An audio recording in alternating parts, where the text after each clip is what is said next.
பிரதமர் மோடியின் தமிழக பயண திட்டம் வெளியீடு. 23ஆம் தேதி மதியம் 3 மணிக்கு செங்கல்பட்டு பொதுக்கூட்டத்தில் பங்கேற்பார் என அறிவிப்பு.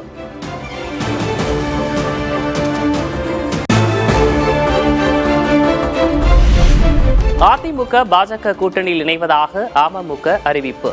ஜெயலலிதாவின் தொண்டர்கள் ஓரணியில் திரண்டு ஆட்சி அமைப்போம் என்றும் டிடிவி தினகரன் சூளுரை. தமிழ்நாட்டு நலனும் அம்மா மக்கள் முன்னேற்ற கழகத்தின் நலனும் முக்கியம் என்கிற ஒரே எண்ணத்தோடு மீண்டும் தமிழ்நாட்டில் அம்மாவின் ஆட்சி வர வேண்டும் என்பதற்காக நான் மீண்டும் முழு மனதோடு என்டிஏ கூட்டணிக்கு வந்திருக்கிறேன். தங்களுக்குள் இருப்பது பங்காளி சண்டை மட்டுமே என டிடிவி தினகரன் பதில். பழைய விஷயங்களை விட தமிழக நலன், கட்சி நலன் என்ற பொதுநோக்கோடு முடிவெடுத்திருப்பதாகவும் விளக்கம்.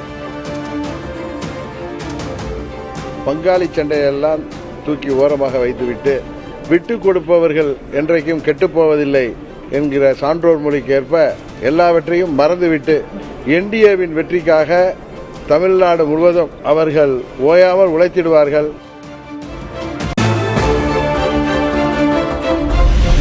கூட்டணியில் இணைந்த அமமுக பொதுச்செயலர் டிடிவி தினகரனை வரவேற்று எடப்பாடி கே பழனிசாமி பதிவு.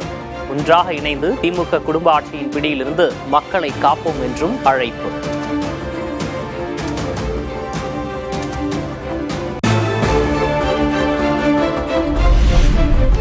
அமமுகவை வரவேற்று வாழ்த்திய எடப்பாடி கே பழனிசாமிக்கு டிடிவி தினகரன் நன்றி. ஜெயலலிதாவின் நல்லாட்சியை என்டிஏ சார்பில் அமைத்திட ஒருங்கிணைந்து செயல்படுவோம் என்றும் பதிவு.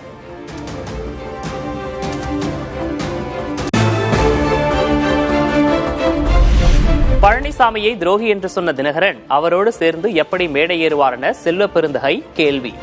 அதிமுக பாஜக என்ற கூட்டணி மூழ்கும் கப்பல் என்றும் விமர்சனம். எடப்பாடி பழனிசாமி அவர்கள் மாதிரி ஒரு துரோகத்தனத்தை உலகத்திலேயே பார்க்கலன்னாரு டிடிவி அவர்கள். இவர் கங்கையில குளித்து புனித மனிதனாக எடப்பாடி பழனிசாமி ஆயிட்டாருன்னு கையை தூக்க போறாரா? என்ன சொல்ல போறாரு?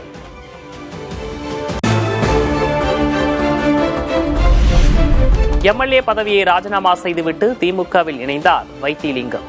அதிமுகவில் சோழமண்டல தளபதியாக திகழ்ந்தவர் ஸ்டாலின் முன்னிலையில் ஐக்கியம்.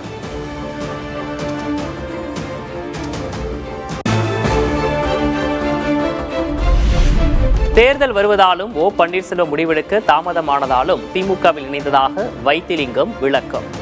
திமுக என்பது தாய்க்கழகம் என்றும் பேச்சு.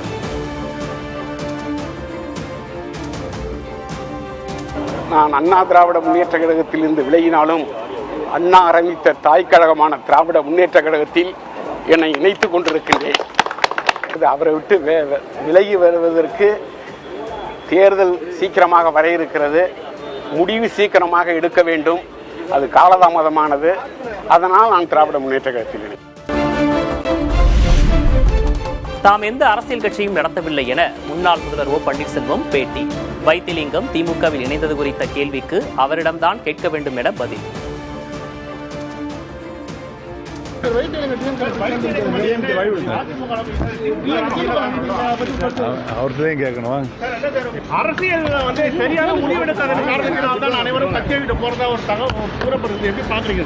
எந்த கட்சி? நாங்க அரசியல் கட்சிகள் வாங்க.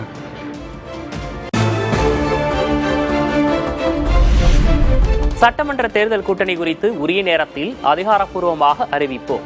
தேமுதிக பொதுச்செயலர் பிரேமலதா விஜயகாந்த் உறுதி.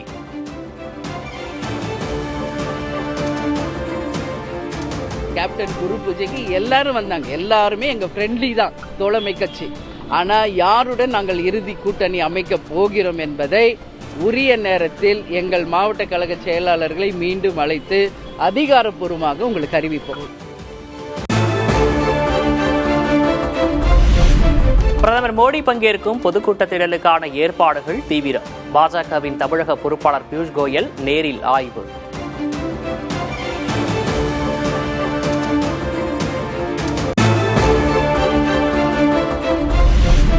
ஐஜேகே நிறுவனர் பாரிவேந்தருடன் பாஜக தேர்தல் பொறுப்பாளர் பியூஷ் கோயல் சந்திப்பு. தமிழ்நாட்டில் என்டிஏ கூட்டணி ஆட்சிக்கு வரும் என பாரிவேந்தர் பேட்டி.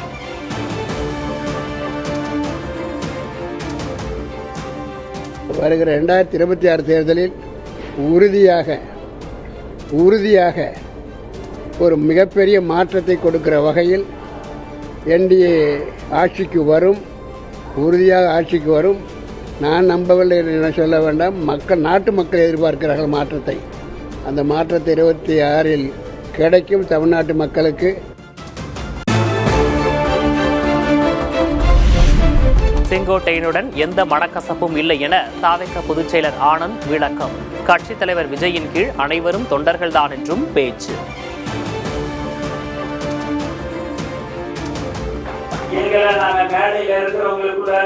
எங்களுக்குள்ளார ஏதோ ஒரு மனக்கசப்பு அதெல்லாம் எங்களுக்கு எதுவுமே கிடையாது. எங்களுக்கு பொறுத்தவரை தலைவர் தளபதிக்கு கீழ் அனைவரும் தொண்டர்கள் தான் என்பதை தெளிவாக தெரிவித்துக் கொள்கிறேன்.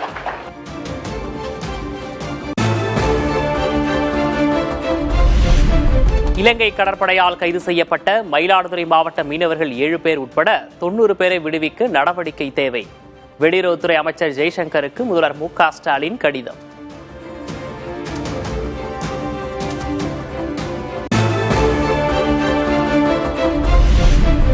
சென்னை 7 கிணறு பகுதியில் 776 அடுக்குமாடி குடியிருப்புகளை திறந்து வைத்த முதல்வர் மு.க. ஸ்டாலின்.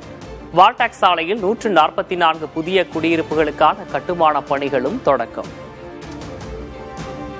147 கோடி செலவில் 3,26,609 சதுர அடி கட்டட பரப்பளவில் கட்டப்பட்டுள்ள 776 அடுக்குமாடி குடியிருப்புகளை கொண்ட முதல்வர் நகர்ப்புற குடியிருப்புகள் மாண்புமிகு தமிழ்நாடு முதலமைச்சர் திரு மு.க. ஸ்டாலின் அவர்களால் இன்று மக்கள் பயன்பாட்டிற்கு அர்ப்பணிக்கப்பட்டுள்ளது.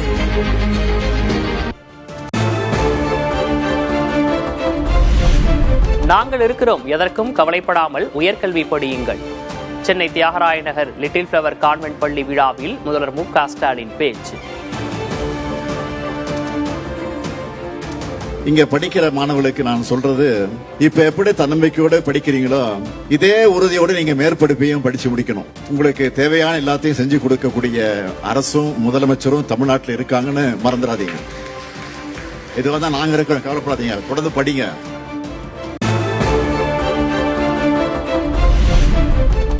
தங்கம் விலை ஒரே நாளில் சவரனுக்கு 4,120 ரூபாய் உயர்வு. சென்னையில் ஒரு சவரன் 1,15,320 ரூபாய்க்கு விற்பனை.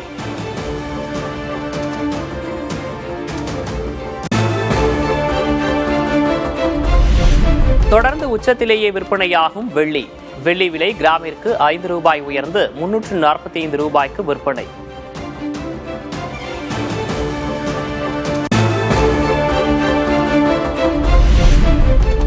தமிழகத்தில் வரும் 23ஆம் தேதி முதல் 4 நாட்களுக்கு மழை பெய்யக்கூடும். சென்னை வானிலை ஆய்வு மையம் கணிப்பு.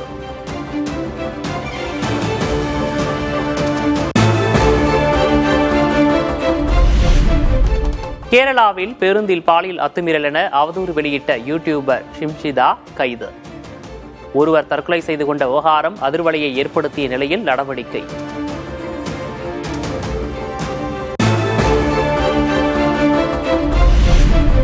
வங்கதேசத்தில் உள்ள இந்திய தூதரக அதிகாரிகளின் குடும்பத்தினர் தாயகம் திரும்ப அறிவுறுத்தல். தேர்தல் நெருங்கும் நிலையில் இந்தியர்களுக்கு எதிரான போக்கு அதிகரிக்கும் என கருதி நடவடிக்கை.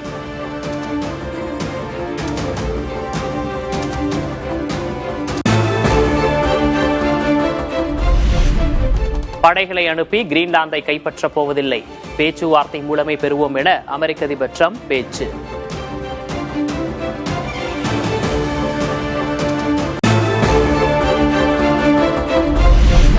காசா அமைதி வாரியத்தில் இடம்பெற இஸ்ரேல் ஒப்புதல். ட்ரம்ப் விடுத்த அழைப்புக்கு இந்தியா, சீனா உள்ளிட்ட நாடுகள் இன்னும் பதில் தெரிவிக்கவில்லை.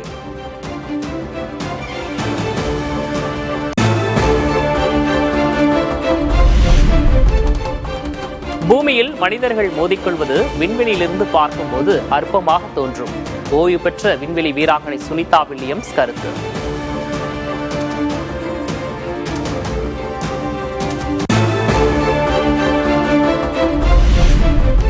ஒருநாள் கிரிக்கெட் பேட்டிங் தரவரிசையில் விராட் கோலியை முந்தி நியூசிலாந்து வீரர் டேரில் மிச்சல் முதலிடம்.